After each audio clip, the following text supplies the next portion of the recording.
Beauty in the world, जो लौट करके अपनी मूल संस्कृति में आ गया हो, तो उस मुहाने पे खड़े अगले 10 साल काम करने के लिए तुम्हें। आज इस देश में वंदे भारत एक एक्सप्रेस ट्रेन चला दी, उस पर पत्थरबाजी हो रही है, केवल किस लिए? उसका नाम वंदे भारत है, उसको चलने नहीं दे रहे। तुम्हारा क्या बनेगा कालिए? तुम्हारे नामों से नफरत है। मूर्ति, मंदिर, भगवान, ये चीजों को छोड़ दो। इस यहाँ पे दिल्ली में मेरे मित्र हैं, उनकी कार में आगे हनुमान जी की मूर्ति लग रही थी, इसमें तुगलकाबाद पे मुसलमानों ने अटैक कर दिया उनके ऊपर। जय श्री राम बोलने पे कासगंज में, भारत माता की जय बोलने पे हत्या हुई। इस देश में नाम लेने पे हत्या, बहन बेटियां लगातार जो जी रहा है ना इस दुनिया में, अगर मैं इतने भयावह आंकड़े रखूंगा ना तो मैं अपनी जिंदगी पर धिक्कार लगेगी कि हम जी कैसे रहे, इस देश में कैसे रोटी खा रहे हैं। इस देश में क्या हो रहा है? एकमात्र बहन बेटी की स्थिति ले लो। सबसे पहले वो कलावा बांध के, नाम बदल के, जो कुछ भी करना पड़े उसको लेकर के बहन बेटियों को फंसाने की कोशिश कर रहे हैं। और इसका मकसद क्या है? एक बात सुनो, लफ्ज याद नाम दे देते हैं। एक बहन बेटी जाने पे एक जीवन काल में कम से कम 10 का जनसंख्या पर असर पड़ रहा है। आज राधा है और वो रेशमा बन गई, एक हिंदू बच्ची थी मुसलमान बन गई, एक तो सीधी आबादी कम हुई हमारी, और उधर 1+ हो गई। अगर राधा का किसी मोहन से शादी होती तो 2 बच्चे कम से कम बनते। आज वो अब बनेंगे? अब तो नहीं बनेंगे। अब करीना कपूर कोई राम सिंह श्याम सिंह का पैदा करने से नहीं, अब तो वो महमूद गजनबी औरंगजेब यही पैदा करेगी कि नहीं करेगी? किसने 20-25 साल हिंदू थी, अब उनके लिए बना बनाया माल मिला, वो बिल्कुल बनी बनाई मिली, अब मुसलमान उससे जनरेट हो गए। इसके बाद में 2 बच्चे नहीं आए हमारे, और उधर 5-7 बच्चे पैदा करेगी। 9 का असर तो रिजल्ट डाला, खुद एक कम हुई और उधर गई। 10 का एक जीवन काल में फर्क है। इसके बाद में जो बच्चे बनेंगे वो भी तो जनसंख्या आगे बढ़ाएंगे, वो भी तो पीढ़ी चलाएंगे कि नहीं चलाएंगे? केवल अपने जीवन काल में एक लड़की 10 का असर डाल रही है। इस महत्व को वो समझते हैं कि जनसंख्या हमें कैसे बढ़ानी है, और इसके लिए उन्होंने इनाम लगा रखे लड़कियों को फंसाने के लिए। लेकिन हमारा ऐसा कोई प्लानिंग नहीं है, ठीक है। इसके बाद में 5 तरीके उन्होंने जनसंख्या बढ़ाने के लिए लगा रखे। एक यही नहीं है, घुसपैठ। अश्विनी उपाध्याय जी कहते हैं लगभग 5 करोड़ से ज्यादा अवैध घुसपैठ है इस देश में। आंकड़े लगाते चलना, 10 लाख बहन बेटियां एक साल में विश्व हिंदू परिषद का आंकड़ा है 10 लाख। 10 लाख बच्चियां जा रही हैं, 5 करोड़ घुसपैठ है। अच्छा, 5 करोड़ बच्चे भी पैदा तो कर रहे होंगे कुछ, जिनका देश ही नहीं है वो भी जनसंख्या बढ़ा रहे हैं इस देश में।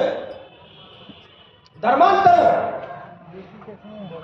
एक मौलाना उत्तर प्रदेश में पकड़ा जाता है और उसका ऑफिशियल स्टेटमेंट है 5 लाख कन्वर्जन कराए उसने। कितने मौलाना इस देश में? 10 लाख मस्जिद और मदरसे कितने? अगर इतने मौलाना मालूम और एक का भी टारगेट लेके चल रहे हो, उसने तो 5 लाख करा दिए, लेकिन एक का भी लेके चल रहे हो तो देश में कितने कन्वर्जन हो गए? कन्वर्जन, घुसपैठ, लव जिहाद, बच्चे पैदा करना, और 5वां षड्यंत्र हिंदुओं को मारना। 650। कोई भी बुक, कोई भी लेखक इस बात से नीचे नहीं है कि 20 करोड़ से कम लोग काटेंगे इस्लाम के द्वारा, बल्कि इजराइल की रिपोर्ट है 67 करोड़ लोग काटेंगे अभी तक, और ये 18वीं शताब्दी तक की रिपोर्ट है। 68 करोड़ लोग काटेंगे। इसका 1400 साल में भाग दे लेना, तुम्हें रोजाना के आंकड़े पता चल जाए कितने हिंदू मारे जा रहे हैं। अब डायरेक्ट हिंदू भी मारे जा रहे हैं, बच्चे उनके ज्यादा पैदा हो रहे हैं, वो जनसंख्या बढ़ रही है, हमारी घट रही है, लव जिहाद हो रहा है, घुसपैठ हो रही है, धर्मांतरण हो रहा है। 5 काम। क्रिश्चियनिटी का एक वीडियो है, उसके जो पोप है वो दावा कर रहे हैं 14,000 कन्वर्जन पर डे क्रिश्चियनिटी कर रही है।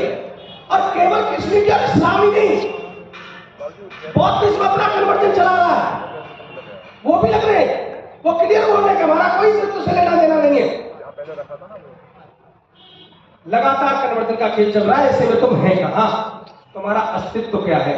चलो एक आंकड़ा और सुनो। इस देश में 10 लाख मस्जिद मदरसे, देश में एम के नारायण एक NSA हुए 2008, और उन्होंने कहा कि इस देश में 800 से ज्यादा मिलिटेंट ऑर्गेनाइजेशन चल रही है। कितनी? एक संगठन है इनका, जमीयत उलेमाए हिंद, ध्यान रखना। उसने दिया है, नेपाल टाइम्स की रिपोर्ट है मेरे पास, कि 2028 तक देश के 100 जिलों में 125 करोड़ युवाओं को ट्रेनिंग दे रहे हैं। अच्छा, ट्रेनिंग किस बात की दे रहे हैं? लामी करने की, भंडारे चलाने की, क्या पानी पिलाने की, ब्लड डोनेट करने की, अंग डोनेट करने की, किसी की मदद करने की, किस बात को ट्रेंड कर रहे हैं वो? किस बात को ट्रेंड कर रहे हैं? हथियार चलाने के लिए। एक संगठन 1.25 करोड़, और एम के नारायण देखिए कि 800 संगठन चल रहे हैं ऐसे। 2028 तक की कहानी है। चलो 2 साल और दे दो एक्स्ट्रा, उनकी तैयारी थोड़ी ढीली रही, 2030 तक मान लें तो कितने मिलिटेंट तैयार हो जाएंगे इस देश में?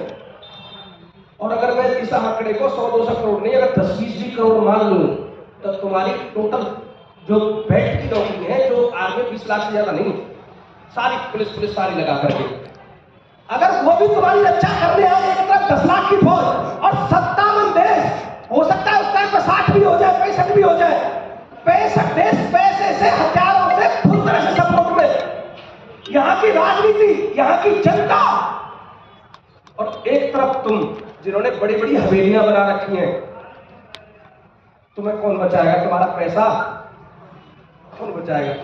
एक एक बच्चा जो तुमने सिडनी, ब्रिटेन और वहां पर भेज रखे हैं, वो बचाएंगे? देश की हालत बहुत ज्यादा चिंताजनक है। जिनको देश की हालत का पता है वो ये काम कर रहे हैं, जिनको देश की हालत का पता नहीं है वो काम कर रहे हैं। जिनको देश का दर्द है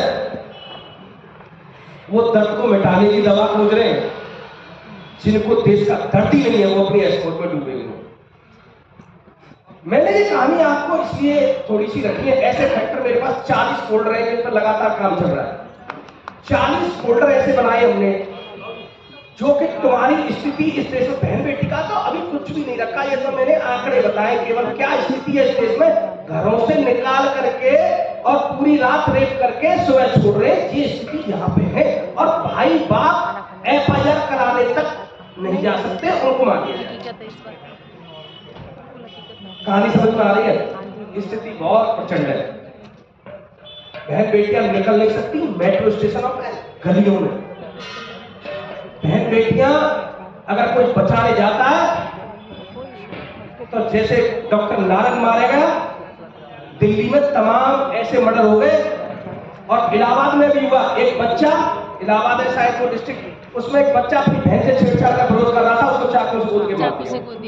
तुम्हारी तो बहन बेटियां नहीं बच पा रही, तुम्हारे पौरुषत्व, तुम्हारे बाहुबल था वो खत्म हो चुका है। तुम्हारे बाहुबल से कोई नहीं डर रहा, और वो खुलेआम इन सारी गतिविधियों को अंजाम दे रहे। अगर आज तुम इतने मजबूर है इस समस्या के लिए, तो आगे आने वाले 20-25 सालों में तुम्हारी क्या कंडीशन होगी? रोजगार तुम्हारे हाथ से लगातार जा रहे हैं, राजनीति तुम्हारे हाथ से लगातार जा रही है, मिलिटेंट ऑर्गेनाइजेशन तुम्हारा कोई है नहीं जो उनको जवाब दे सके। उनके तमाम मिलिटेंट ऑर्गेनाइजेशन है, जनसंख्या उनकी बढ़ रही है, ISPCS उनके होंगे। ऐसी स्थिति में तुम्हारी सुरक्षा कौन करेगा? क्या स्थिति होगी तुम्हारी? ये लड़ाई मैक्सिमम 10 साल की है। व्यक्ति व्यक्ति तक जाकर के इन बातों को पहुंचा करके इस देश को जगाओ।